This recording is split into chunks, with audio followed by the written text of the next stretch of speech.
sunshine, sleepyhead. I'm not letting you go to work today. Wait, what? Everybody, listen up. Welcome to The Drive. Morning, morning, morning. You're gonna talk. Get on the phone at 339-1140. Pretty awesome, huh? Jump in on our text line at 441140. Everyone is talking about it. You must know that. The Drive starts now.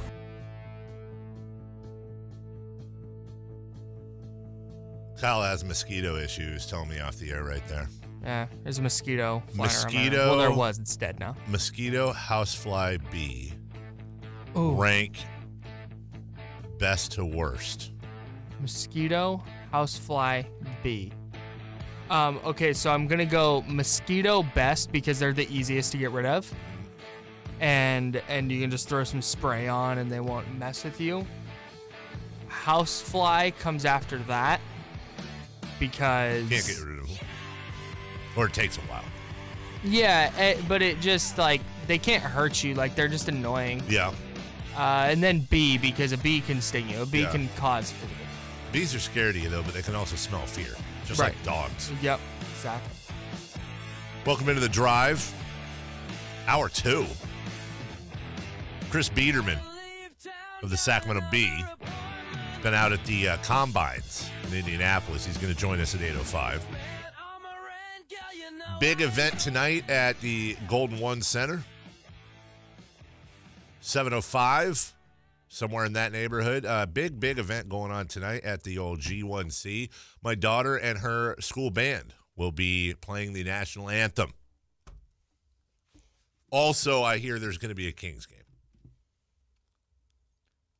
Not sure if anyone's going for that. Are you going to the game? Yes. Of course I'm going to the game. Kidding me? It's a game against the Knicks that we should win by 20 plus. I was going to say, I notice you only go to games you think they're going to win. Call you Snoop Very Michael true. Dave. It's very true. I specifically picked this game for my daughter to do the national anthem with her school band. I'm probably going to be more nervous for this game than I've been for any game since maybe the 2002 playoffs, and they should win it by 20. I'm going to be out there nervous as hell. I mean, even if my daughter sucks at doing the national anthem with her, she's playing the trumpet tonight. Like you fit in with all you got. I don't know what is it, lip syncing with the trumpet. I don't know what that's called, but she can just kind of play it off like she's playing. She's practicing last night. She sounded fine. Not perfect. A little pitchy, a little karaoke, but fine. So tonight,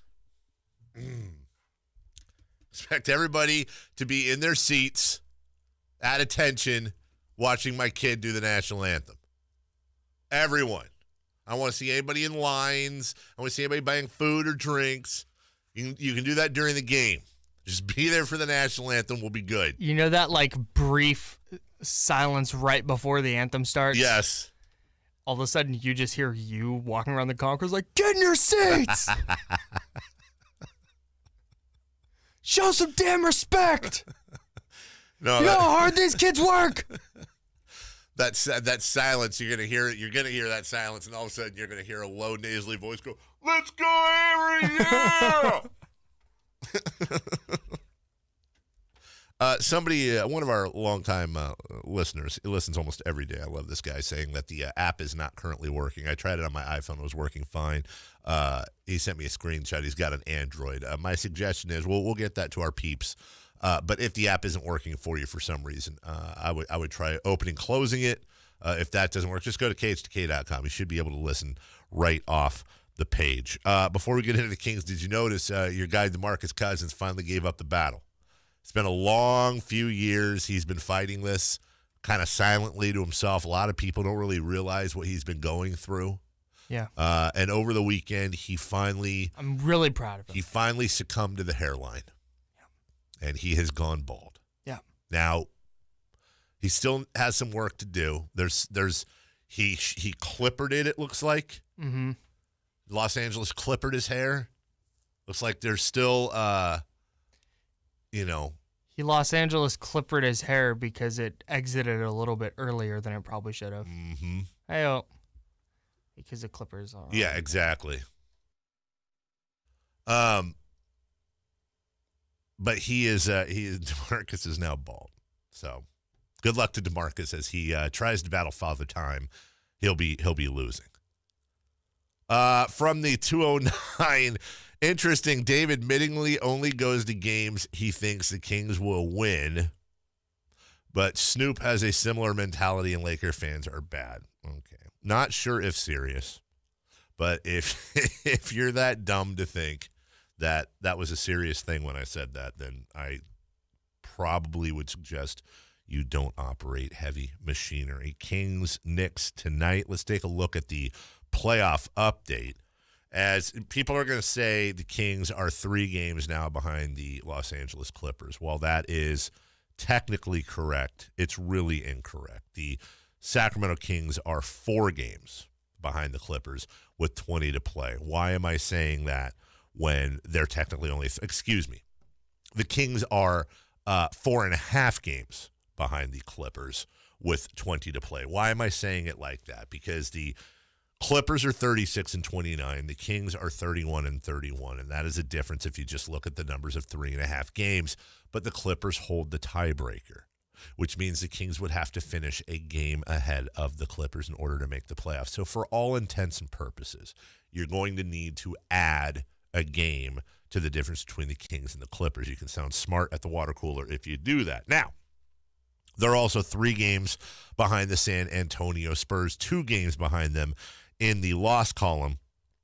That's significant. That's significant because the Kings are playing a game tonight, and there's never any assumptions because you never know what's going to happen. But the Kings are playing a game tonight against a New York Knicks team that they should absolutely beat. And if they don't beat the Knicks tonight on their home floor, you might as well just stop talking. You might as well just stop talking about anything playoff related. So assuming, with the knock on wood for karma, assuming that Sacramento, currently favored by 11.5 tonight versus the Knicks, is going to win that ball game, you also have to look over. Denver is playing in San Antonio versus the Spurs. Now, the Spurs are favored by 1.5, but that is a very, very, very winnable game for Denver. In fact, I would take Denver in this game.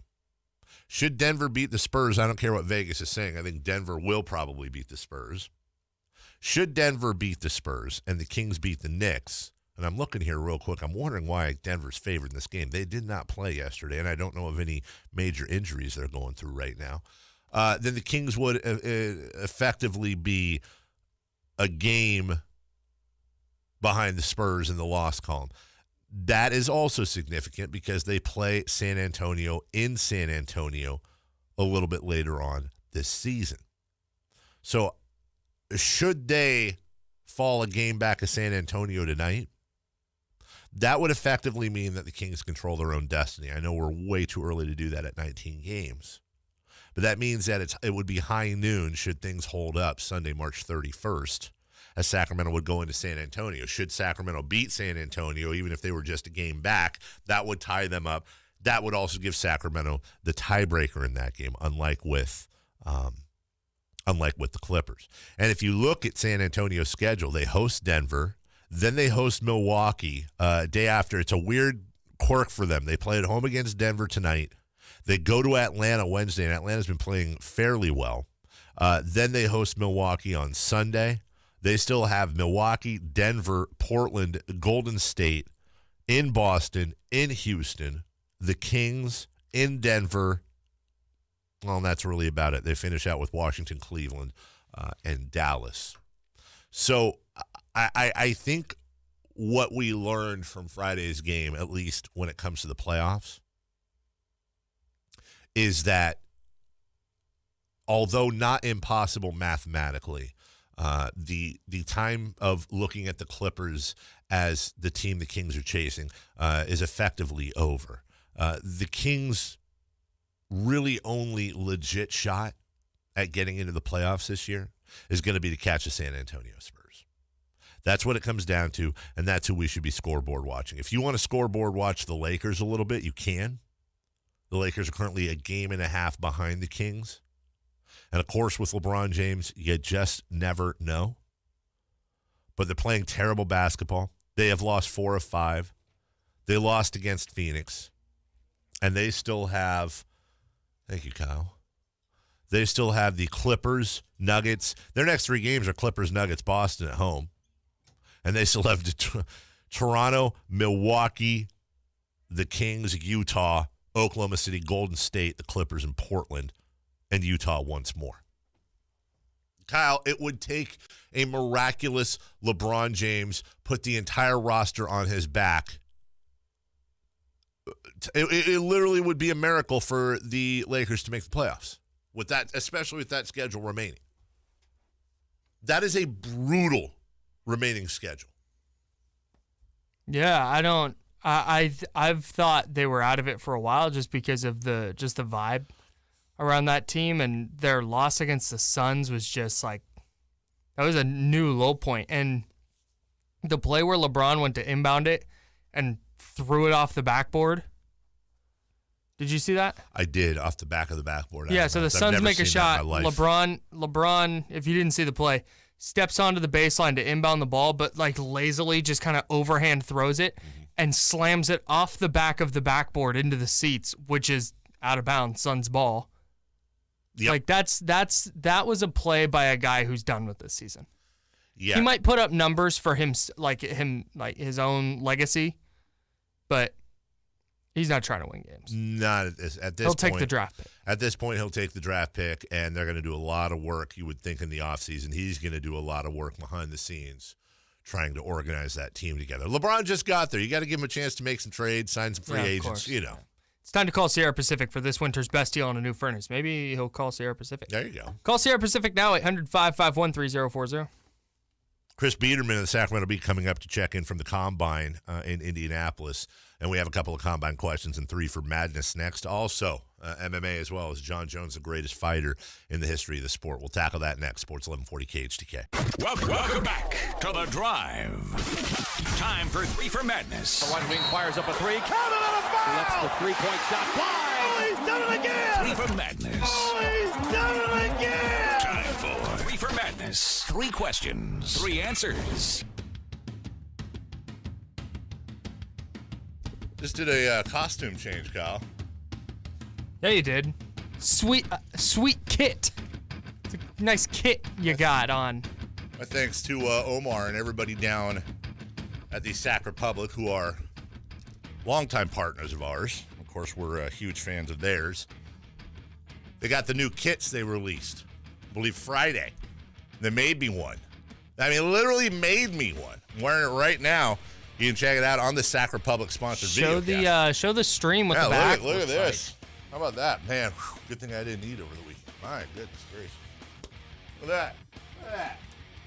Bam.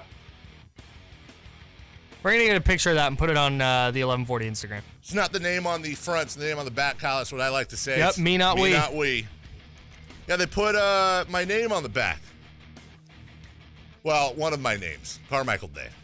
Not what my wife calls me. That would not be suitable for print.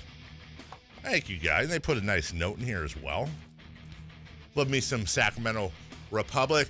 The soon-to-be Major League Soccer Sacramento Republic FC. That's what I say, Kyle.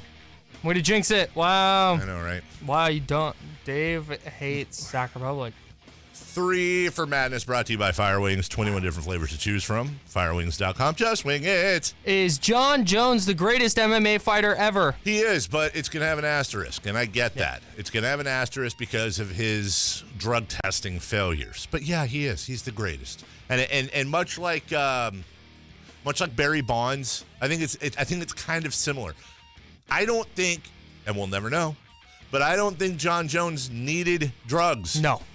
He would have been the greatest of all time either way. I don't think Barry Bonds needed the steroids. I think he would have been the greatest hitter of all time anyways. I think he would have been the most feared hitter of all time anyways. Okay. You don't think if he did all the same workout regimen and all that stuff, just didn't put clean and clear on him? We'll never know is the point. Right. It'll always be a sports bar argument forever. Sure. But Jon Jones is, I believe, 1 win away from tying Georges St. Pierre. Most title wins of all time. 12, I think he has. Yeah, and he'll pass. 13. He'll pass that. He's just cleared out the division. There's no one for him to fight. This fight on Saturday and his fight against Gustafsson were just dismantlings. Like they weren't close. And when you look up and down, I don't know who beats him right now. I don't either. I honestly, I know this is super cliche. There's literally one person in the world at this point that could beat Jon Jones. It's Jon Jones. It's the one guy. He screws himself. I think it's the greatest of all time. Another dominant performance on Saturday. Question number 2. How much stock do you put into the combine? Kyle, you spent a lot of time on this. You write for NinersWire.com, and I recognize, much like a lot of owners do not, when there are smarter people in the room. So I'm going to circle back to you for the first answer. How much stock do you put into the combine? Not a lot. Yeah? The combine mostly, and this isn't a Kyle original thought, this is what a lot of people feel like with the combine, is it just verifies things that we know and quantifies athleticism. Like Rashawn Gary from Michigan. Everybody knew he was a freak athlete, and he just went and did freak athlete stuff at the combine. Right. The people it helps are people like DK Metcalf, who when you watch him on tape, it's like, yeah, that's a big, fast dude. Yep. But then you see just how big and just how fast, and suddenly his stock starts to climb a little bit because you're going, wow, he's not just fast, but he's faster than most DBs, like but quantifiably. Doesn't always, and dare I say, there's got to be a list out there of like the top 2 or 3 combine athletes every single year. And I think it would be very interesting to go back 20 years. Like these were the 3 or 2 best combine guys. Sure. And the one guy I always remember was Javon Curse out of Florida. Javon Curse came out of Florida, went to the combine, and was basically an alien. He's the freak. There you go. Thank you. He was the freak. And didn't have a terrible career. I think could have been a lot better, but should have been a lot better. Okay. What? Javon Curse is a really good player for a long time. No. Don't get me wrong. I love Javon Curse. Based on what he did at the combine, Javon Curse should have been like a first ballot Hall of Famer if you look at what he did at the combine. I always remember the vertical leap he did. And you were like, wait, what? Like, this guy could dunk at the top of a backboard. His measurables, everything about Javon Curse was insane. The two people who really stand out to me are Obi Melifonwu, former Raiders safety they took in the second round out of UConn, who just dominated the combine. I feel like he set records in like the broad jump, and he exercised like a madman. Another guy, another safety, Taylor Mays out of USC. Taylor Mays had a combine that when you look back on it, you wonder how he wasn't in the league for 15 years and just dominating. He was huge. He was super fast. All of his times were really good on everything. But yeah, just a great athlete doesn't make a great football player, and I think we think it does because we idealize, we take all these physical traits and assume that the person is an A-plus football player in terms of instincts and technique, and instincts and technique and things like that you can't quantify matter a lot. So the combine, you have to put a little bit of stock in it, because if you get a guy who you're like, you know what, he looks a little slow on tape, and then you see that he runs a 5.1 40, it verifies that kind of stuff. By the way, the other side to your point, I know a guy who didn't do great at the combine, ended up having a pretty decent career. His name's Tom Brady, Kyle. Oh, snap. But like just last year, you remember Orlando Brown? Mm-hmm. He had this embarrassing combine, and people are like, wow, he's a first-round pick. He might not get drafted now. Right. He was a first-round projection. They said he's not going to get drafted. His combine was so bad. And it turns out he's a good player. Just shy polite type of bad? Worse. Hey, not for nothing. Do you know who the actress Kerry Washington is? Kerry Washington, of course. From Scandal? Yeah. You do? For real? Uh-huh. Yeah, okay. Did you know she's been married to Nnamdi Asomugha for like 6 years and they have 3 kids? Yes. I had no idea. I did know that. I read this over the weekend. It was like the most random thing. I had no idea they were married and had 3 kids. Real quick, question number 3. Could the NBA or Major League Baseball combines ever be as fun? Yes, I'm so in on this. Yes, they could, and we need to talk more about this. I want to see a baseball combine where you've got guys throwing from the warning track to home plate. I want to see guys that are running the bases at full speed. I want to see guys hitting home runs. And a little home run derby style situations. I mean, you could come up with probably easily 5, 6, 7 really entertaining things for baseball players to do at the combine.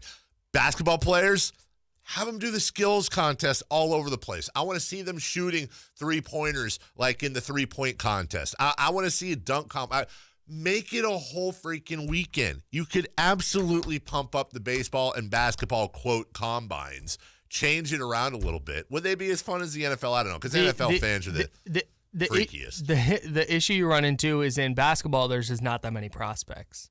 I know. And we kind of know, like, what's Zion going to show you at the combine? You're not going to get the cream of the crop first rounders. And right. So there's the issue you then run into with baseball is there's like 60 rounds. I know. So you make it invite only.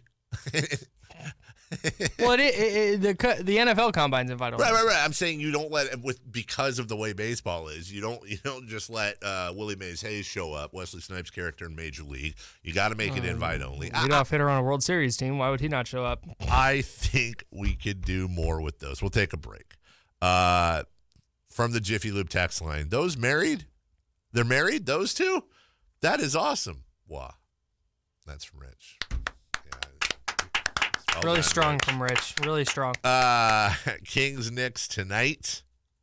What do we need out of these next 20 games other than wins? And I'm really getting tired of the way these playoffs are set up. Why? Has nothing to do with the fact that it's finally affecting my team this year. Very passionate about this. We'll do that next. Sports 1140 KHTK. Now, your Sports 1140 KHTK update. Brought to you by J.R. Putman Plumbing, Heating, and Air.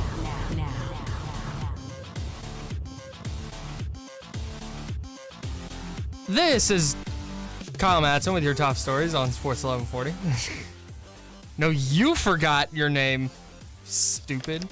Straight forgot your name, dude. I was gonna do a bit, and then I decided not to do the bit. It's radio's Kyle Madsen. That's your true. top stories on Sports 1140. Dan Graziano of ESPN reported that Nick Foles is set to sign with the Jacksonville Jaguars next week. Once free agency opens on March 13th. Teams may begin negotiating contracts with free agents as early as March 11th. Jacksonville is expected to release the 2014 number.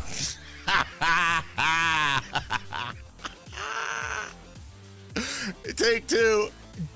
Nick Foles is going to be a Jaguar, and Blake Bortles getting released. That's right, buddy. The Kings play tonight at 7. Game night's at 5:30. Kings Live is at 6:30, and they host the Knicks. The Kings are the number 9 seed. They're 3 behind the Spurs for the 8 seed and 3.5 back of the Clippers for the 7 seed. The Lakers are a game and a half behind the Kings. Shut up. It's You're just all 7:33. jacked up because Time for 2 great shows in one place. The Sacramento. Stop stepping on my read. Sorry. Time for 2 great shows in one place. The Sacramento Boat and RV Show this Thursday through Sunday at Cal Expo. Mm-hmm. Those are your top stories. Very poorly done top stories. Yeah. On Sports 1140 KC. If I had to put my name on something, it wouldn't be that. Oh, I think you should.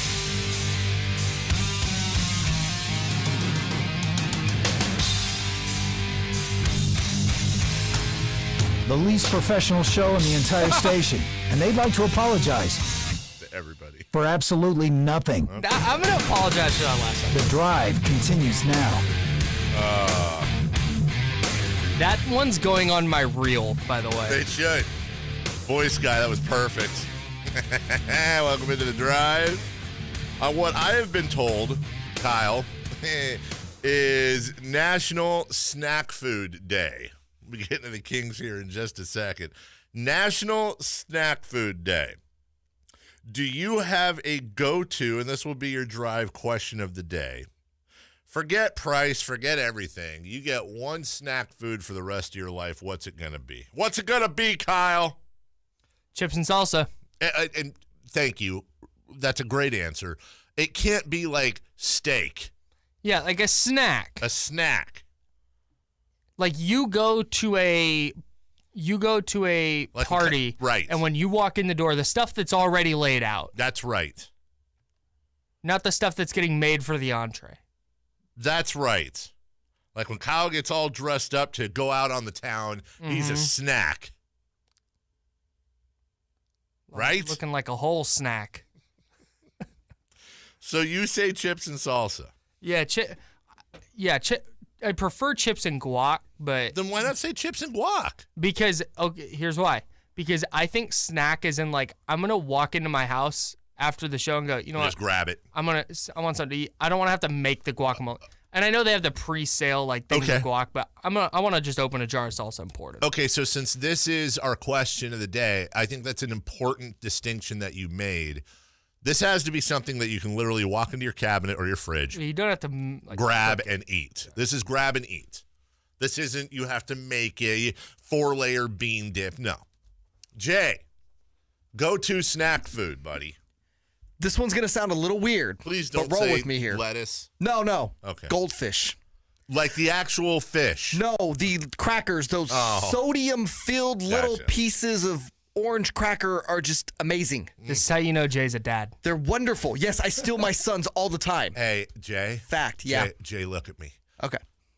I have a house filled with goldfish. Oh, I'm coming over and raiding. I understand exactly where you're coming from. It's going to be a thing. It really is a dad thing. I have rainbow goldfish. I rock with goldfish. When I was in college, I would go to, you can get the like bucket, the like cardboard, like it's like a milk container. Sure. But of goldfish. Yes. Yeah, I would just buy those and I'd crush a box in a day. It's a great way to feed kids.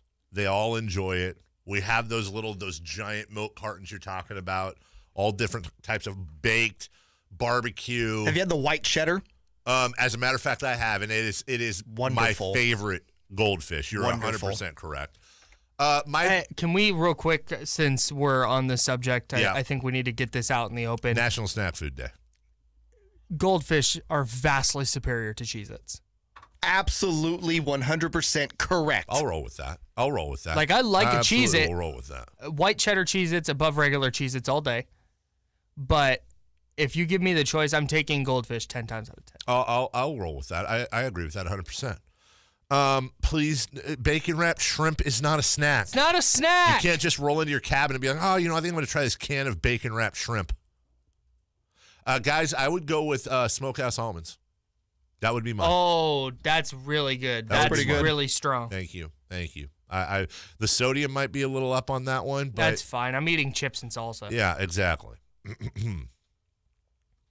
Smokehouse almonds. Hot Cheetos with cream cheese, somebody sends in. That's very interesting. I've never tried that, but that actually sounds great. That sounds like something you could rock with. As does a frozen ho-ho. Never tried that either. Really? We got to get this. Change your life, dude. They're so good. Oh, you've tried this? Yeah, man. You get a box of Ho-Hos, throw it in your freezer. Oh. I'm not down with the answers that also have like a secondary thing with them, like with cream cheese. I feel like that really goes against the whole snack Well, but that's like thing. chips and salsa. You're just opening a little bucket of cream cheese and dipping your Cheetos in them. I think technically they didn't verify this, but I think it has to be whipped cream cheese for that to work. I don't think you could scoop regular cream cheese in a bowl, and certainly not a brick of cream cheese with a Cheeto. I just feel like snacks are so like on the go, you know what I mean? Because you're not going to do that in your car. True. You aren't going to dip hot Cheetos and cream cheese in your car, and if you are, then you're privileged. Extremely privileged. I think of more of a snack as like, man, I'm sitting around and I just want to grab a quick something to eat. Yeah. Or I've, imbibed and I just want to just kind of just munch on something. It doesn't have to necessarily be a to-go snack. You and I are going to be doing an overdrive later this week, tomorrow, I believe, which will be posted on YouTube. And I know we're going to talk about the movies you haven't seen. It is March, and it is bracket season. We may need to do a snack food bracket. A snack it? I like it. Damn it. Damn it, Kyle. Damn it to heck. A snack it. We'll do a March Madness snack it. I think that's very interesting because you're going to have number one seeds like beef jerky, number one seeds like almonds. Pistachio is also a fine snack food. I really rock with pistachios. I've been getting a lot of these questions. Thank you for all the text line. The text line, every time it refreshes, is like 3 pages of text. People are just going. You talk about food. We have the hungriest crowd of any show on this station, I think. Also, shout out to the guy that noticed my brand new purple headphones. I didn't even say anything. Today's the first day I've worn them. He said, I'm digging the purple headphones. He's obviously watching at KHTK.com. Brought to you by Jiffy Lube in the Sac Republic. I'm getting a lot of questions, and I understand this, and I'll address this because I know there's a lot of fans that are going to the game tonight. I've gotten a lot of questions on social media and on the text line all morning. I'm not ignoring it. I just wanted to address it once when the most people are listening, asking if it will be safe for them to go to the Kings game tonight. And they're obviously referencing the protest from last year. Revolving the Stephon Clark incident, and I want to be very careful here, and I certainly don't want to turn the show in a completely different direction right now. Let me just say, I'm going. I know the Kings will take great measures and precautions to make sure that there is both an environment for anyone who wishes to express themselves to do so. And at the same time, making sure that ticketed fans will be able to get into the game. And I can only follow that up with I'm taking my wife and my daughter, along with my son, to the game tonight. And I fully expect to go and watch the game. So take that for what you will. I've been told and assured behind the scenes and in front of the scenes that in both cases, anyone who wishes to express themselves will be able to do that, and fans will be able to get into the game and enjoy tonight's game versus the New York Knicks, who are not a good team. This just in, the New York Knicks, not a good team. Speaking of owners who have no idea what they're doing whatsoever, James Dolan's Knicks are coming into Sacramento at 13-50. They lost to the Clippers 128-107, and that was outscoring, I believe, the Clippers by 15 in the second half. They still lost by 21. And tonight is the second night of a back-to-back. The Knicks will then get a day off Tuesday. And then, Kyle, maybe the game of the year. I'm pretty sure it's going to be a TNT game. Mm-hmm. Knicks in Phoenix. Yeah. Hey, imagine trying to bet on that game. Phoenix. Phoenix. Yes, Kyle. Hey, people buying tickets for that game should have their ticket fee nixed. Yes. Jay, don't. Yes. Snap. That was on the fly.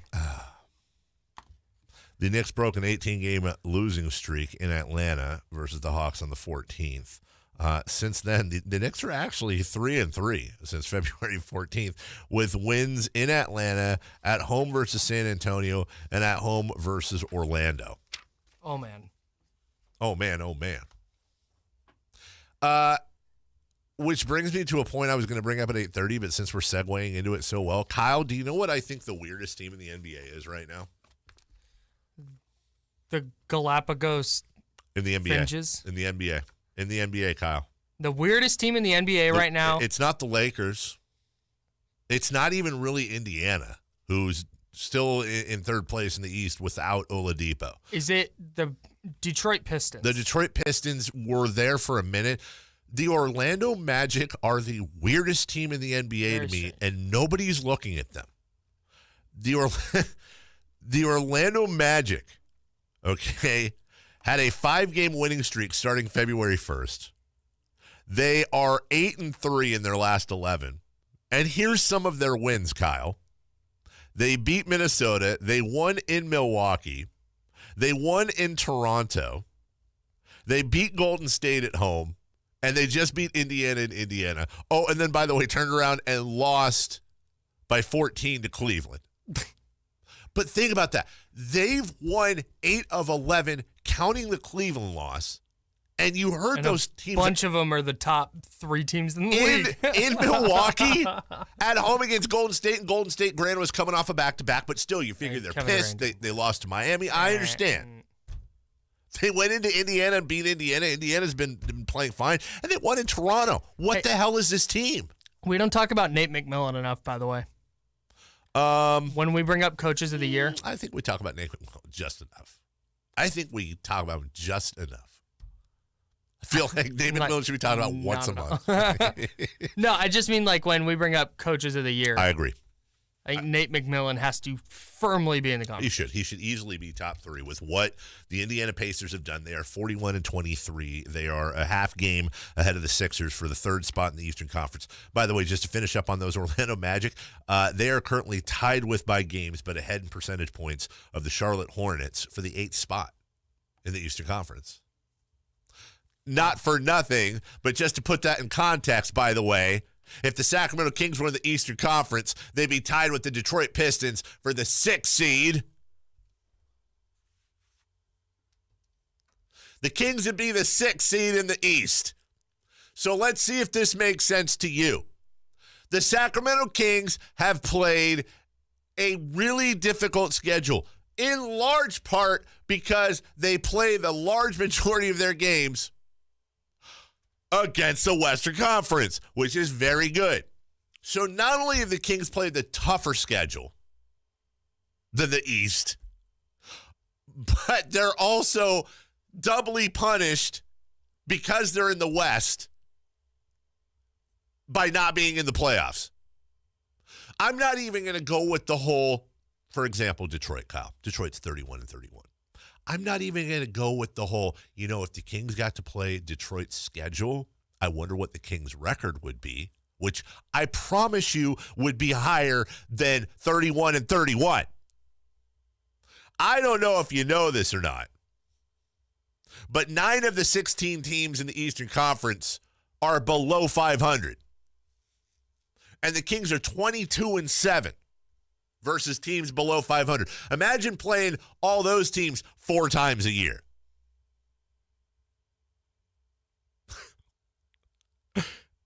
But the Kings, who have played the tougher schedule against tougher opponents in a tougher conference, are also screwed by the fact that they just happen to be in the Western Conference. The Kings are 17-24 against the West and 14-7 against the East. 14-7 versus the East.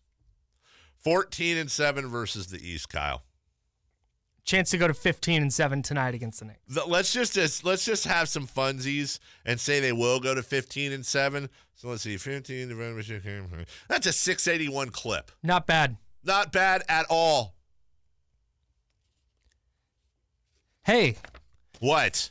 Do you hate bat flipping and think NBA players take too many threes? Yes. Well, good news for you. We've got Steve Miller Band tickets to give away, and we're doing that at 8:05. You're an idiot. Win a pair of tickets to see Steve Miller Band and very special guest Marty Stewart and his fabulous superlatives at the Lake Tahoe Outdoor Arena at Harvey's on Saturday, August 24th. Did you just for stereotype tickets and Steve more Miller information, visit KHTK.com. It is a Steve Miller Band concert / Where's the defense in the NFL convention? What's wrong with those Under Armour shoes convention? Hey, I like pepperoni and crackers.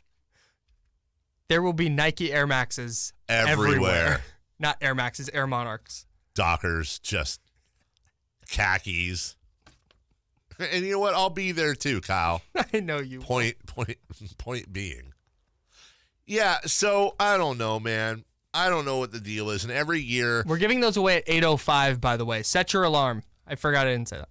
No, I was saying I don't know what the deal is. Every year we give away tickets, and I don't know what time we're giving them away. I know. That's my fault. It's my fault. 8:05 for Steve Miller Band tickets. 339-1140, 1-800-920-1140. Set your alarms. Every year you get exactly 8 fan bases that are upset at the playoff distribution in the NBA. And it's the 8 fan bases, well, maybe not even 8. 3, 4, somewhere in there, the ones that would make the playoffs in the Eastern Conference. Right now, the Orlando Magic are the 8th seed at 30-35. 30-35 is a 462 clip. That means that both the Kings and the Lakers would firmly be in the Eastern Conference playoffs, and the Minnesota Timberwolves would be 0.02 of a percentage point out of the 8th seed. And they all play tougher schedules. Just flat out, would you support a 1 through 16 playoff format? Yeah, I've been on that train for the last few years. I just think the Eastern Conference, and I guess in part the West a little bit, but the Eastern Conference, like the 1-8, 2-7 matchups are just like unwatchable series. They're stupid. What, the Bucks and the Magic, if the season ended today, the Raptors and the Nets, let's go. No thanks to, I like the Nets. I think they're really fun, so I'd watch because of that. But no thanks to either of those matchups. There's 9 games of basketball there, maybe. Well, you know what? It's a redeeming quality. How about the Pacers and Pistons, Kyle? I mean, honestly, the most compelling matchup in the Eastern Conference first round, if the season ended right now, is going to be the Sixers and Celtics. Yeah, who I think most thought that would be your Eastern Conference Finals. Yeah. Not all. I'm sure somebody had a Toronto in there. But I think most had the Celtics and Sixers as your Eastern Conference Finals, including yours truly. That's what I thought it would be. Mm-hmm. That's you know what? The Eastern Conference, Kyle, it's cheeks, as the kids say. Okay? It's cheeks. It's cheeks. Or is it their cheeks? The Eastern Conference is cheeks. It is cheeks? Yeah. Unless you're doing a soccer game, then it's the Eastern Conference are cheeks. I don't know, dude. I know they talk about, you know, air travel, back and forth. You know, go 2-3-2.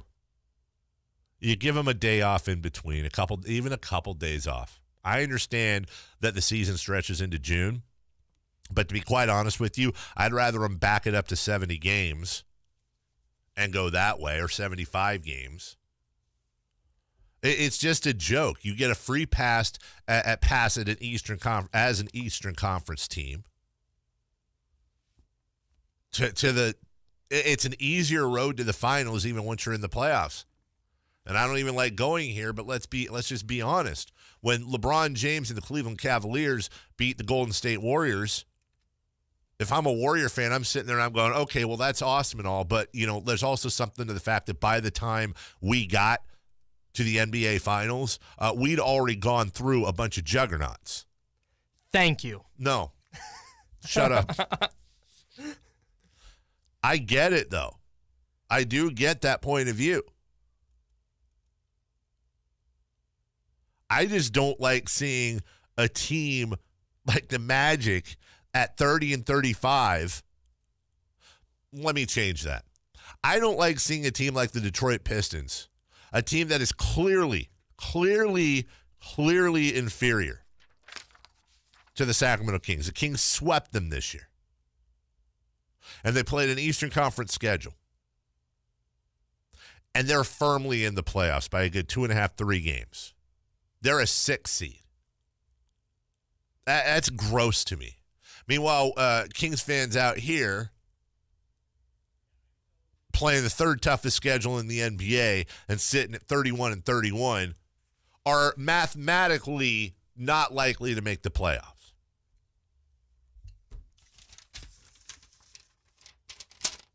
There's 20 games left in the year. The way I see it, if you still want to make the playoffs, you have to go 8-2 in your next 10. Yeah. You have to go 8-2 in your next 10. Kyle, the Knicks should be a win. That's 1-0. And I'm just going to lay this out here to end the segment, why that's not a pipe dream. They've got to get one of 2 from Boston. I really think that's the key. Yes, I agree. If they can beat Boston on Wednesday, and Boston is beatable right now. Extremely.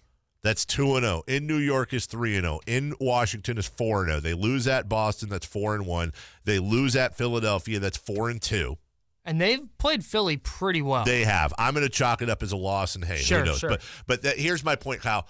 All they really have to do, well, they have to do a lot, but you need to steal one of 3 games. Boston at home, Boston on the road, or at Philadelphia. If you can steal one of those 3 and just take care of business, because at that point they'd be 4-2, and then you come home on March 17th. Yep. And you've got Chicago, Brooklyn, Dallas, and Phoenix, all at home. 4-0 has to be. That has to be 4-0. You add that to a 4-2 run between now and the end of the trip. That's your 8-2. And if I'm a Kings fan, that's what I'm looking at. You got to go 8-2 in your next 10 to make the playoffs. Yeah. If we, before we get out of here, if we went 1 through 16, yeah, here's what our first round matchups would be: Milwaukee, Brooklyn, Toronto, Sacramento, Warriors, Pistons, Nuggets, Spurs, Pacers, Clippers, Sixers, Jazz, OKC, Boston, Portland, and Houston. Okay, give me some of that. There are way more compelling first-round matchups there than... Give me some of that. Give me some of that. I'm all the way in on that idea. From the 916, fried eggs on pizza the next morning is fire. You know what? Take that light it on fire, throw it in the garbage, take the garbage can, throw it in the ocean. Get out of here. Fried eggs on pizza the next morning? Go away. You know what sounds like a good idea? Calling Sierra Pacific. Call Sierra Pacific for this winter's best deal on a new furnace. Call Sierra Pacific now, 800-551-3040. Also, lox and bagels, my favorite breakfast, not a snack. Not a snack. Chris Biederman's a snack. He's going to join us next. It works out. Sacramento Bee Niners beat writer. And we got to talk about some of these combine questions, including Chris Boyd, one of the combine participants, asked if he still had 2 of something. And yeah, it's exactly what you think it is. The Drive continues next. Sports 1140 KHTK.